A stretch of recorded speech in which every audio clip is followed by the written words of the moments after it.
لیکن انصاف ضرور ہوگا، عدل ضرور آئے گا. جو آدمی عدل میں چلا جاتا ہے نا اس کی قبولیت نہیں ہوتی. ٹھیک. جو آدمی اس دنیا میں اس کے ادھر کے انصاف کو اللہ تعالیٰ یہاں امپلائی کر دیتا ہے کہ اس کو ابھی سے عدل میں ڈال دو. ٹھیک. اللہ کا عدل آ گیا ہے. پھر کیا ہوتا ہے؟ پھر وہ کچھ بھی کہے گا تو وہ آلریڈی عدل میں اس کے سب مسئلے جو ہے وہ پیر شیپ ہوتا ہے. بالکل. یعنی کہ سچ بھی بولے گا وہ جھوٹ میں تبدیل ہو جائے گا. ٹھیک ہے نا. جھوٹ بولے گا تو اور مکاری میں چلا جائے گا، مکاری میں چلا جائے گا تو منہ کالا ہوتا چلا جائے گا. یہ چیز ہے نا، کیونکہ وہ اس کے عدل میں آ گیا نا. بالکل. یعنی کہ جس طرف رخ کرے گا وہاں پہ اندھیرا ہی نظر آئے گا. یعنی کہ یہ سسٹم ہے اللہ کے عدل کا. مگر یہ بہت ہائی اینڈ گناہوں میں جاتا ہے.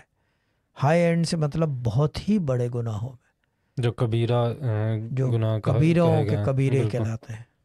صحیح. جو کبیروں کے کبیرے. اب یہ اس کے اندر یہ نہیں ہے کہ پینے پلانے کو یہ ان چیزوں کی نہیں ہے. یہ میں بہت ہی ہائی اینڈ گناہ کی بات کر رہا ہوں جو اس کو بالکل ہی یعنی کہ یہ سمجھ لو گے آپ نے بیسیکلی کہ یہ 2-4 چیزیں بھی کی اور اس کے اندر کسی کی یعنی کہ میں اب ڈھکے چھپے الفاظوں میں بتا رہا ہوں کہ چاہے کسی عورت کو یا مرد کو غلط استعمال اور وہ جو ہے آپ نے بہت ہی کوئی ایسا غلط کام کیا نا وہ پھر اس کا عدل آئے گا. صحیح.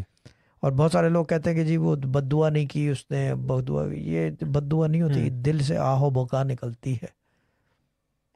دل سے آہو بکا نکلتی ہے، فریادیں نکلتی ہیں، وہ سنتا ہے اللہ تعالیٰ. صحیح.